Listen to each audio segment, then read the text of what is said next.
What's the best way to increase our desires? And I'm coming to this from the rubber band analogy that you use. Well, you're also wisely coming to it from the contrasting experience we just had, because contrast puts another train on your desire track.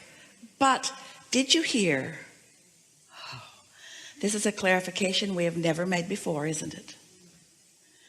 Did you hear that along with the launching of the new desire, you also have an equal resistant train pulling in the opposite direction?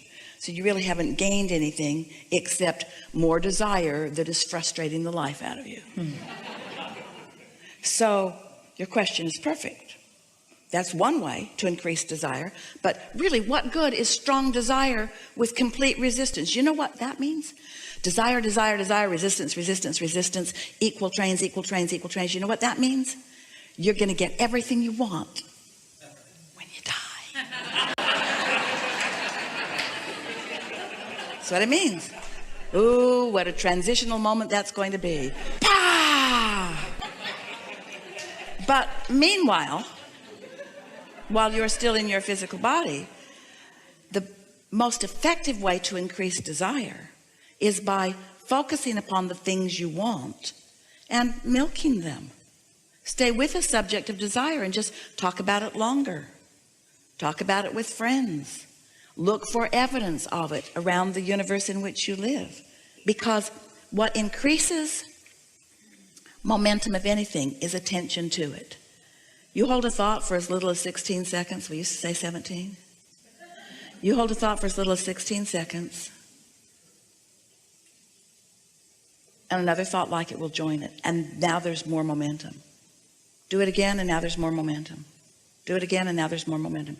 You only have to do that about 4 times, cross the minute mark, and now there's enough momentum that you could have a receiving moment with just that little bit of attention, which seems really simple, except that engine here, engine here, engine here, engine here, engine here, engine here, engine here, engine here. 2 minutes, no movement. What's gone wrong, Abraham? This. Contradicting with the yeah, but. So is that a habit? Yeah.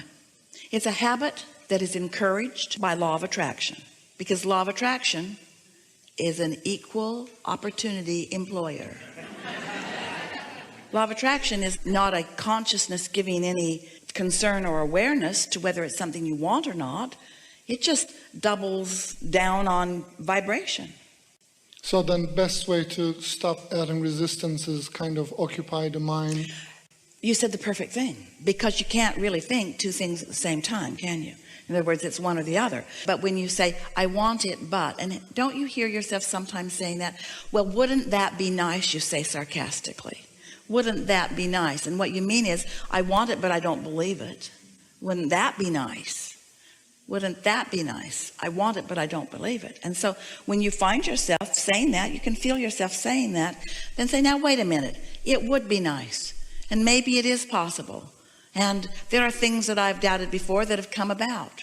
And I'm sure others that now are living that may have at one time doubted it. And somehow they were able to let go of the doubt. In other words, you can talk yourself into a place of feeling better. You can.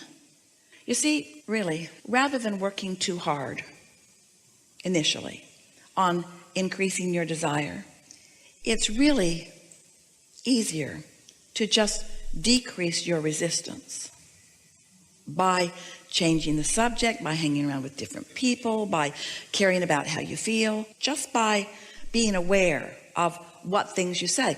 Esther has begun catching herself, and she'll say to herself, now that was unnecessary and unhelpful.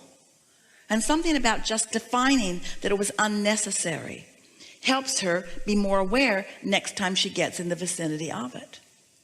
It's just this gentle thing. Don't try to give up negative thought altogether. Don't try to quit smoking all at once either. In other words, have you noticed when you decide you're going to quit, you just smoke more? Think about it more. Everything's that way, because when you say you're not going to do something, you're doing that thing. You say, I'm not ever going to do that again, but you're doing it right now while you're thinking about not doing it. I'm not going to say that again. Never again am I going to say that. I'm not going to say that or think that thing that I'm thinking right now. I'm not going to ever do it again. And the whole time that you're not going to do it, you're doing it. You're practicing it. And so it's airtime. It's the amount of airtime that you're giving. And so you gave us the perfect words. You can't give airtime to what you don't want the same time you're giving airtime to what you do want. This is very rudimentary, and yet it takes a lot of practice. And we want to add to all of this, you can't get it wrong and you never get it done. And the reason that you can't get it wrong is because it's never done. Because it doesn't matter how many engines of desire you have and how many engines of resistance you have. Right now, in this moment, you could add another non-challenged engine of desire. And you could focus upon your desire enough that some of those engines of resistance would drop away into non-existence because you're no longer going back and activating them again. So the subjects that matter the most to you are the subjects where you usually have equal engines.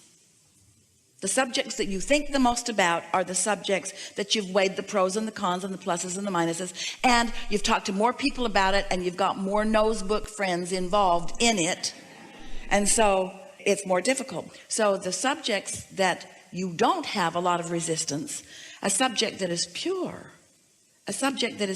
because there's not much resistance, that will start moving right along for you, and you will see the evidence of it.